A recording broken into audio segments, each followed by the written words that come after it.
Permata TV YouTube Indonesia dengan bangga mempersembahkan sebuah storytelling kekinian abad ini diangkat dari karya besar Esa Mintardja yang sangat populer di masanya, berlatar belakang kisah tanah Jawa masa lampau, tepatnya di penghujung kejayaan kerajaan tanah Jawa, dengan judul Kisah Api di Bukit Menoreh.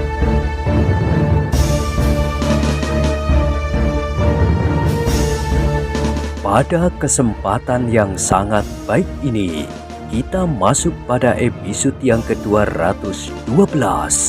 Selamat menikmati.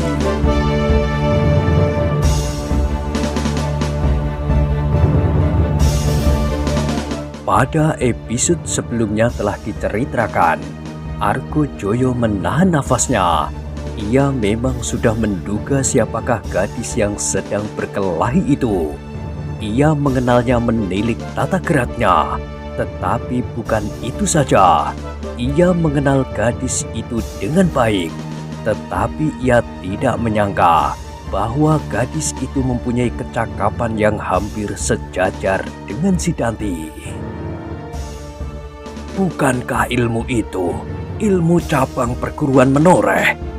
Aku kira kau mengenal bahwa ilmu itu adalah ilmu Argopati yang bergelar Ki Gede Menoreh. Bukankah Angger sendiri sebagian terpercik oleh ilmu dari cabang perguruan itu? Meskipun Angger tidak bersaudara seperguruan dengan kakak Angger, Argopati. Kami seperguruan Kiai, tetapi jarak yang membatasi kami cukup jauh. Ki Tambak Wedi menggeleng. Tidak, kalian bukan seperguruan. Angger memang pernah mendapatkan ilmu itu, tetapi yang terbesar tersimpan pada diri Angger, bukan perguruan yang sama dengan perguruan Argopati.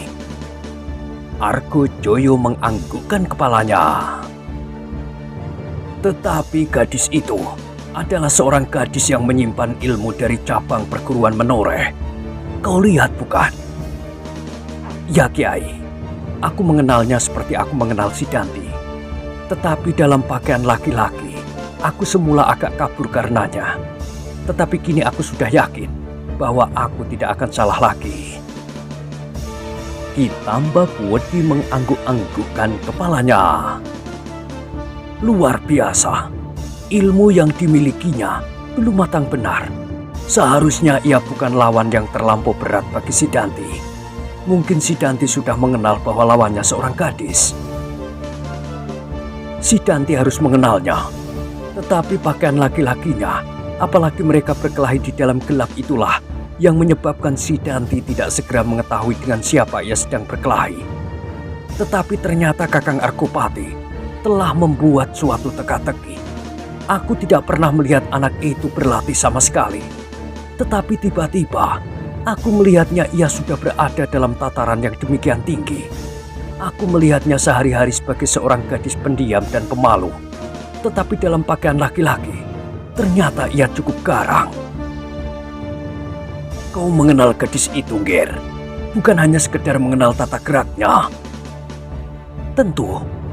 Kata-kata Argojoyo terputus karena mereka mendengar suara yang lain dari suara perkelahian itu. Karena itu, maka segera mereka terdiam. Mereka menjadi semakin berhati-hati dan mencoba untuk menangkap apa saja yang terjadi. Tiba-tiba dada mereka bergetar. Mereka melihat 3 orang berloncatan dari belakang gandok. Mereka segera berlari ke depan dan berhenti sejenak sambil menebarkan pandangan mata mereka.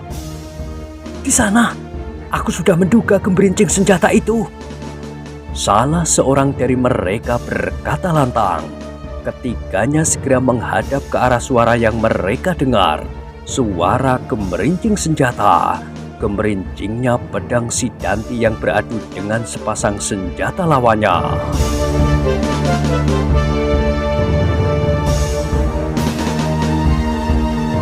Ternyata si Danti juga mendengar suara itu.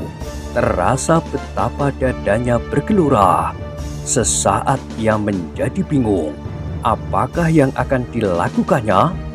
Melawan mereka dan membunuh mereka satu persatu?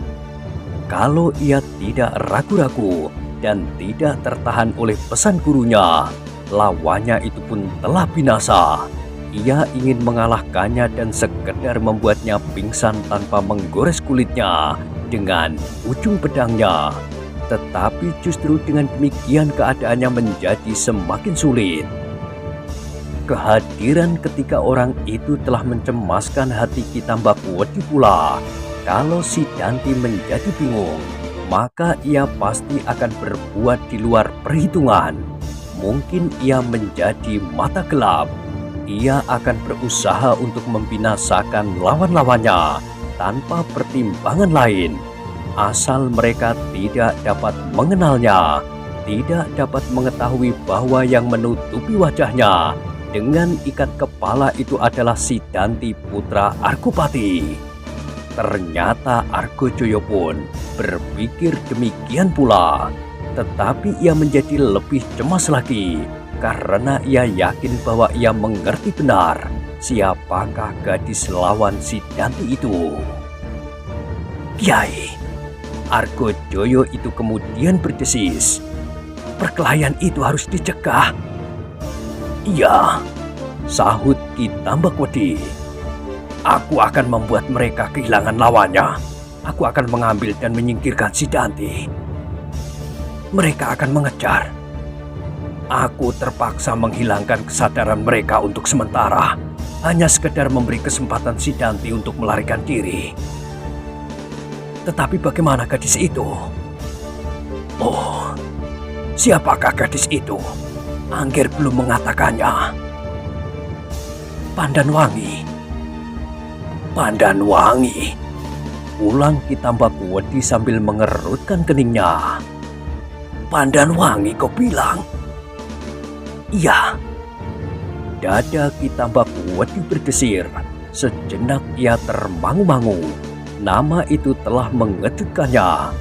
Meskipun ia tidak begitu mengenal anak itu seperti ia mengenal si Danti, tetapi Pandanwangi adalah gadis yang dikenalnya dengan baik di masa anak-anaknya. Tetapi karena sudah bertahun-tahun ia tidak bertemu, apalagi kini ia mengenakan pakaian laki-laki, maka ia menjadi lupa kepadanya.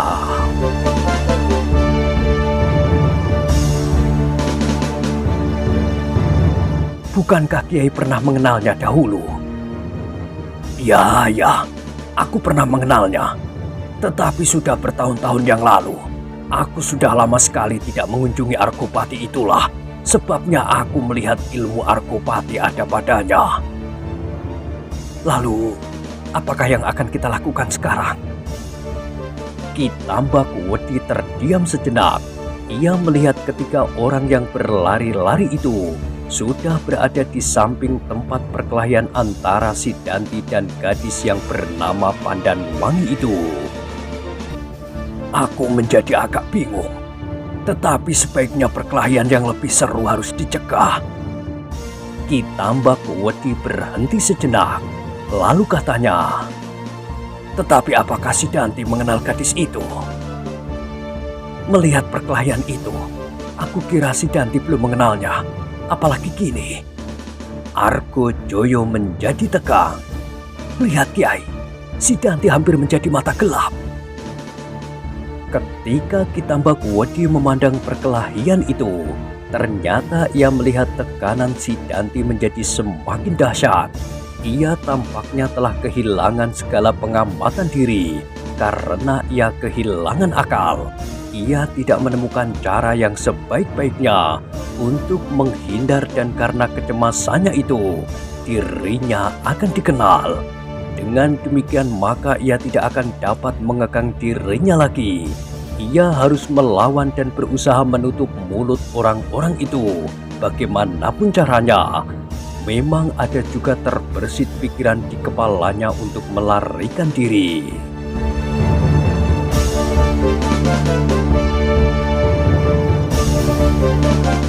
Tetapi setiap kali kakinya akan melontarkan dirinya menghindari perkelahian itu, perasaan harga dirinya telah mengekangnya.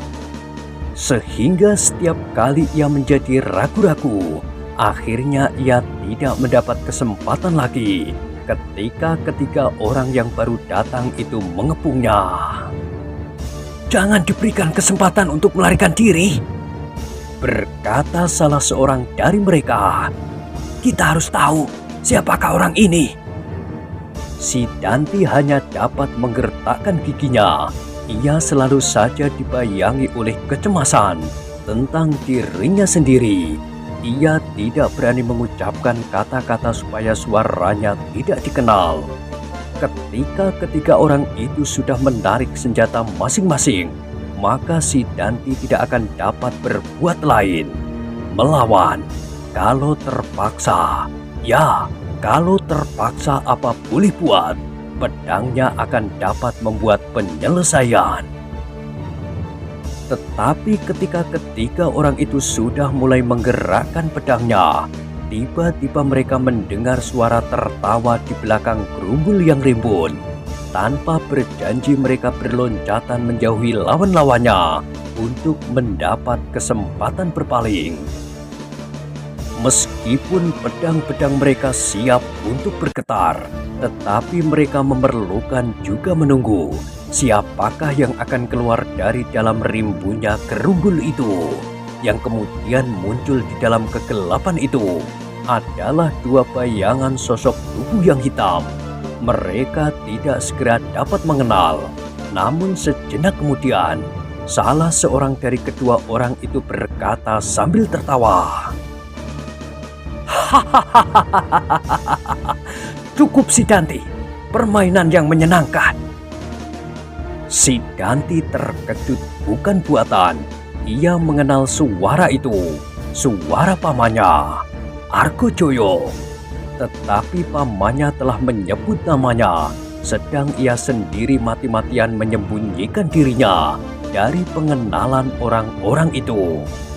Tetapi bukan saja si Danti yang terkejut bukan kepalang. Ternyata lawannya yang bernama Pandanwangi itu pun terperanjat bukan main, sehingga seolah-olah darahnya berhenti mengalir. Pamankah ini?" bertanya suara wanita itu. "Iya, aku pamanmu Pandanwangi." "Pandanwangi?" Hampir-hampir si Danti berteriak, tetapi suaranya tertahan di dadanya. Tetapi dengan demikian ia menjadi seolah-olah membeku di tempatnya. Nama itu benar-benar telah mengejutkannya. Tetapi ketika ia mendapat kesempatan untuk memandangi wajah lawannya, maka ia merasakan sesuatu bergetar di dalam dirinya. Wajah itu masih belum jelas baginya. Tetapi karena gadis lawannya itu berdiam diri, maka kesempatan untuk mengenalinya menjadi semakin luas. Kedua bayangan yang ternyata Argojoyo dan Kitambakuwedi itu sudah menjadi semakin dekat, dan terdengar lagi Argojoyo berkata, "Aku telah melihat dengan senang hati kalian bermain-main. Jangan marah Pandanwangi. Si Danti sengaja ingin melihat apakah kau sudah cukup baik menguasai ilmu pedang rangkap dari perguruan menoreh itu." Kedua orang yang baru saja bertempur itu terpukau. Diam-diam mereka tidak segera mengerti apakah yang sebenarnya mereka hadapi. Mereka hanya berdiri saja memandangi langkah Argojoyo dan Kitambakuwedi mendekati mereka.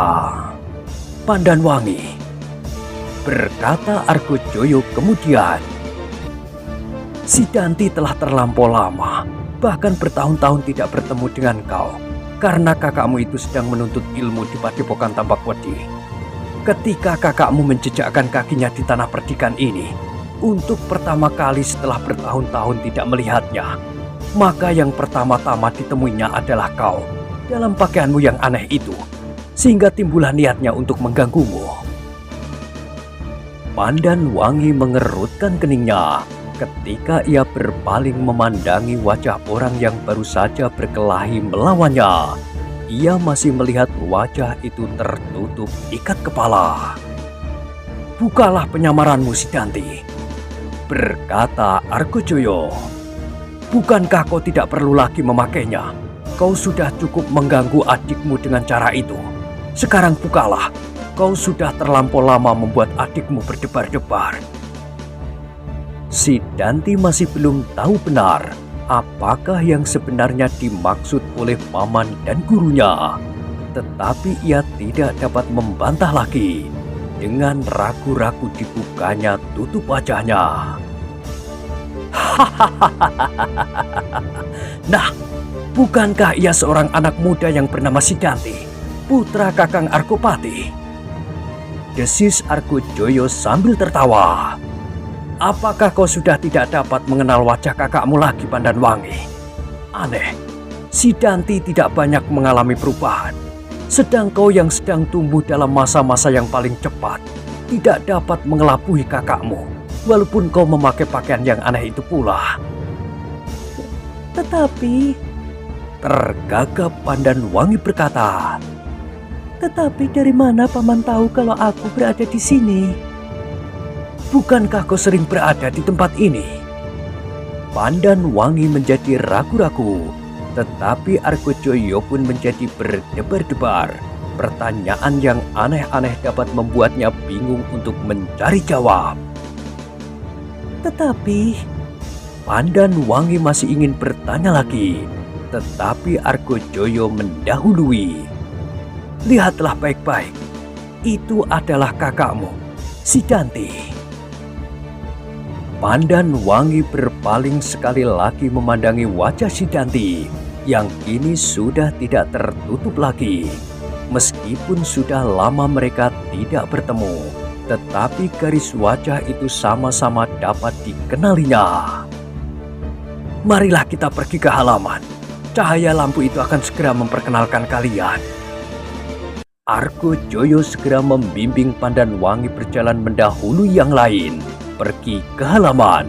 Kepada kedua orang pengawal Pandanwangi yang juga sudah dikenalnya, Argojoyo berkata, "Marilah, ikut aku." Mereka tidak membantah lagi.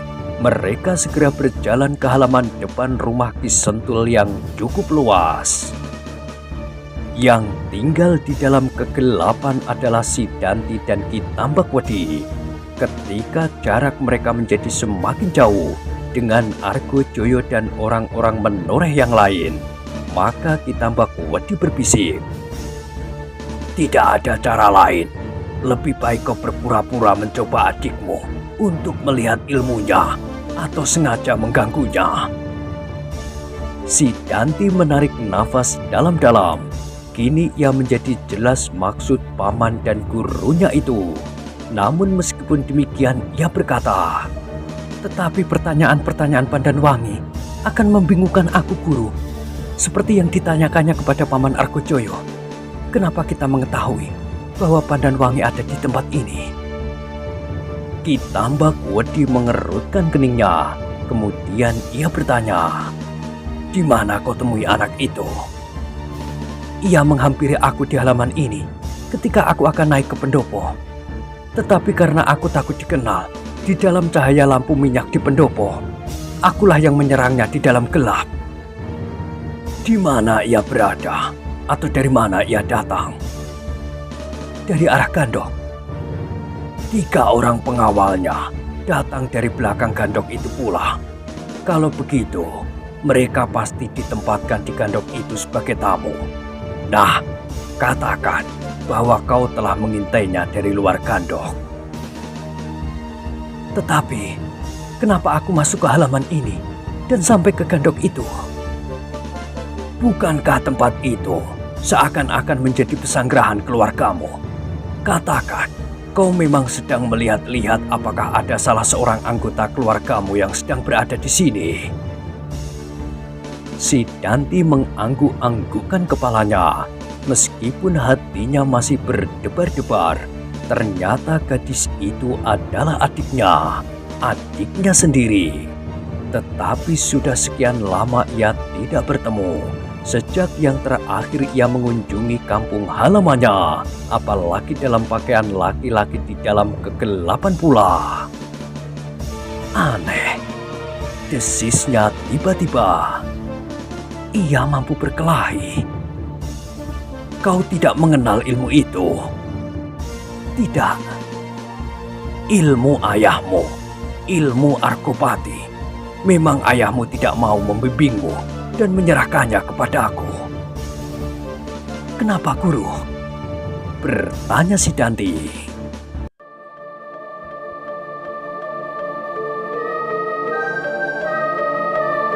Pertanyaan itu telah memukul jantung Ki Tambakwedi. Ia menyesal bahwa ia telah terlanjur mengatakan sesuatu yang tersimpan di dalam hatinya. Seharusnya aku tidak mengatakannya, desisnya di dalam hati. Kenapa, Guru? Kenapa ayah tidak mau mengajari aku, tetapi ayah justru mengajari Pandanwangi, seorang gadis? Dada Ki Tambakwedi menjadi semakin berdebar-debar, tetapi ia harus menjawab.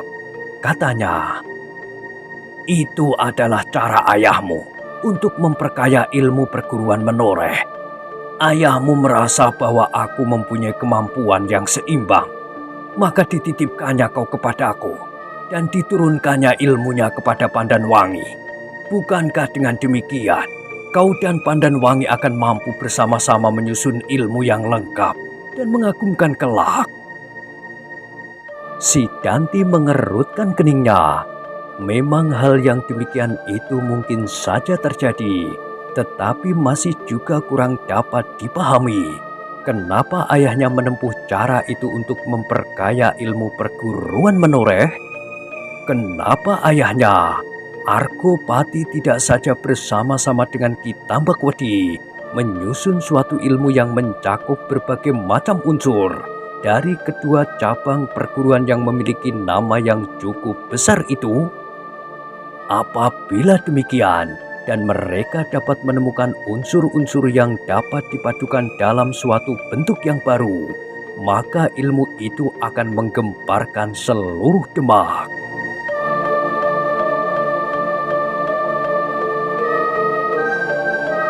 Tetapi kenapa yang ditempuh oleh ayahnya adalah jalan yang terlampau jauh?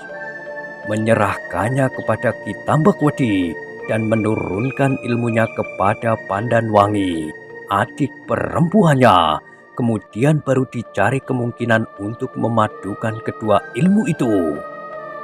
Pertanyaan-pertanyaan itu meronta-ronta di dalam dadanya, tetapi ketika ia ingin menyatakannya, didengarnya Ki Tambakwedi berkata, "Marilah, kita pergi ke halaman itu.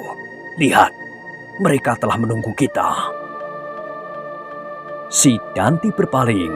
Di dalam keremangan cahaya lampu di halaman ia melihat pamannya, Pandanwangi dan pengawal-pengawalnya berdiri tegak. Mereka agaknya memang sedang menunggunya. Si Danti mengikuti saja di belakangnya ketika gurunya melangkah ke halaman. Namun ia berdesis, "Aku pasti akan dibingungkan oleh pertanyaan-pertanyaan Pandanwangi. Bahkan mungkin apabila orang-orang lain di dalam rumah ini terbangun. Kau harus cepat berpikir. Carilah jawaban yang paling mungkin. Kadang-kadang kau harus berusaha memotong pertanyaan mereka.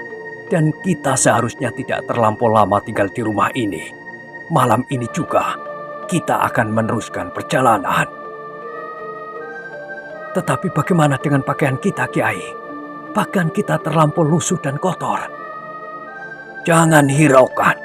Kau dapat membuat cerita-cerita lucu tentang hutan Mentawai. Demikian pula tentang luka di pundakmu yang sudah hampir sembuh sama sekali itu."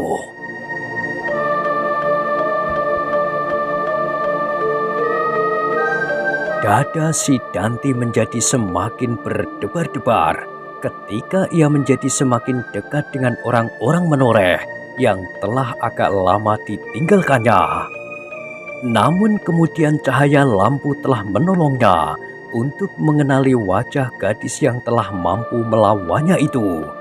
Meskipun anak itu telah tumbuh dengan suburnya serta berpakaian laki-laki, namun si Danti telah mulai dapat mengenalnya.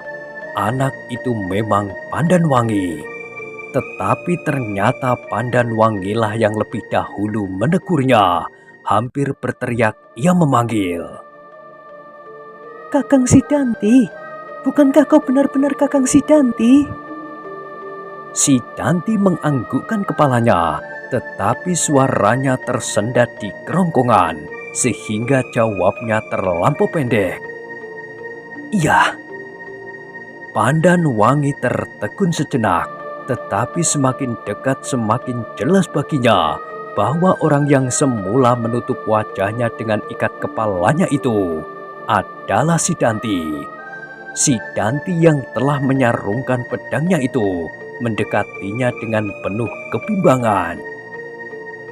Pandanwangi yang kemudian yakin bahwa orang itu adalah kakaknya sendiri berkata pula, Kau mengganggu aku, Kakang. Aku hampir berteriak-teriak memanggil Paman Kerti untuk menangkapmu. Si Danti mendekati adiknya dengan dada yang berdebar-debar, tetapi ia memaksa bibirnya untuk tersenyum. Aku senang melihat kau marah, katanya, namun sikapnya masih juga canggung. Tetapi kau telah menyakiti tanganku. Kenapa dengan tanganmu? Tidak apa-apa, tetapi untuk mempertahankan pedangku, tanganku terasa terlampau nyeri. Kau bersungguh-sungguh berusaha melepaskan genggaman pedangku. Terdengar Argojoyo tertawa. Katanya, kakakmu hampir tidak percaya bahwa kau benar-benar mampu berkelahi. Aku yang hampir setiap hari melihat kau bermain-main dakon dan jirak, tidak tahu sama sekali bahwa kau mampu bermain-main dengan pedang. Ayahmu benar-benar aneh, Wangi. Aku menjadi pening memikirkannya. Kapan saja kau menyisihkan waktumu untuk berlatih? Pandanwangi menundukkan kepalanya. Ia adalah seorang gadis yang baru mekar. Pujian pamannya telah membuat wajahnya menjadi kemerah-merahan. Tetapi sarungkanlah sepasang pedangmu itu, berkata Argojoyo kemudian. Oh, Pandanwangi baru sadar bahwa ia masih menggenggam sepasang pedangnya. Orang yang wajahnya tertutup ikat kepala itu kini sudah tidak akan berani lagi menyerangmu, karena di sini ada Kerti dan kedua kawannya. Wajah Pandanwangi menjadi semakin kemerah-merahan. Tanpa sesadarnya ia berpaling kepada pengawalnya, seorang yang sudah setengah tua yang bernama Kerti. Aku tidak menyangka, Kerti itu berkata, bahwa aku akan berjumpa dengan Angger Sidanti di sini, dan aku juga tidak bermimpi menyaksikan Angger Pandanwangi mampu bertempur setangkas itu. Aku, pemomongnya, dihadapkan pada suatu kenyataan yang mengejutkan.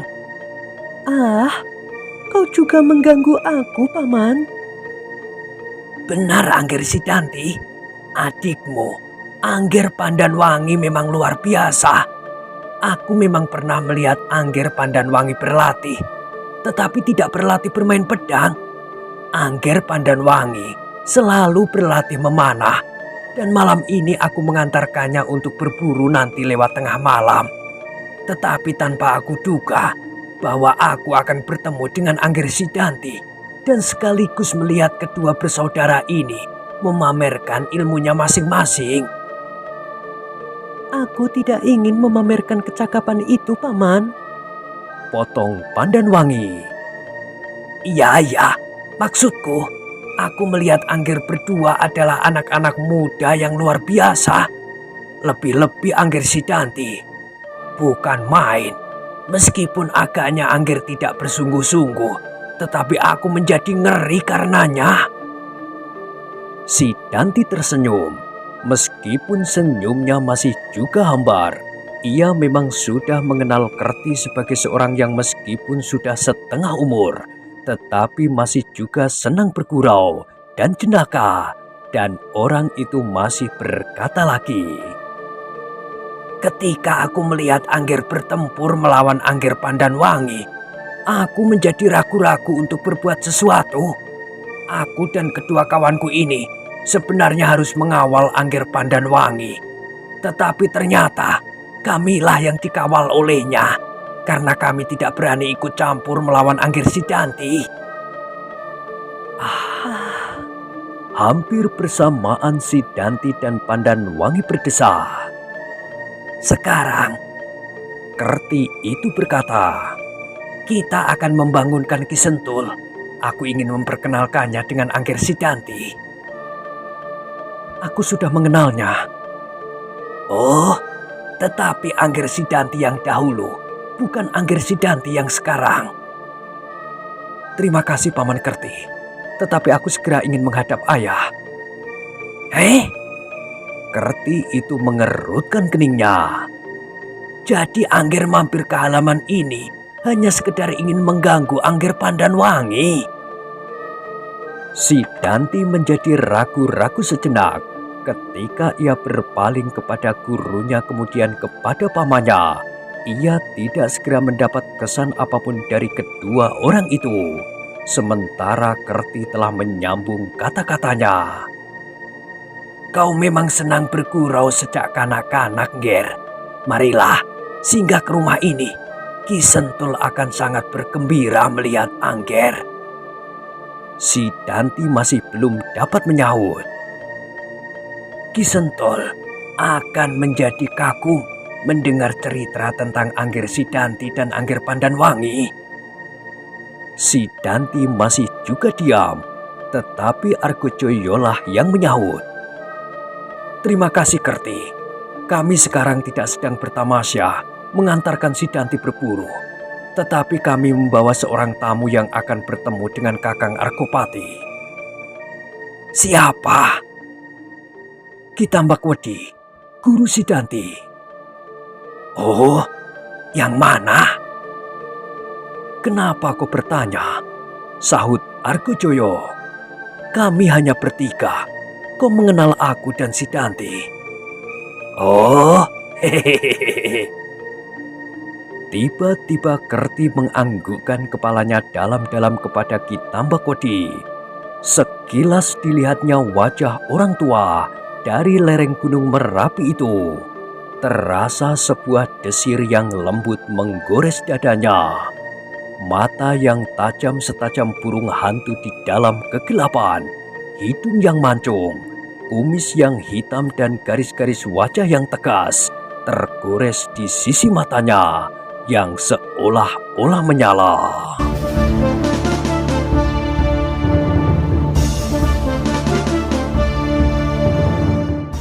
Nah, bagaimanakah kisah selanjutnya?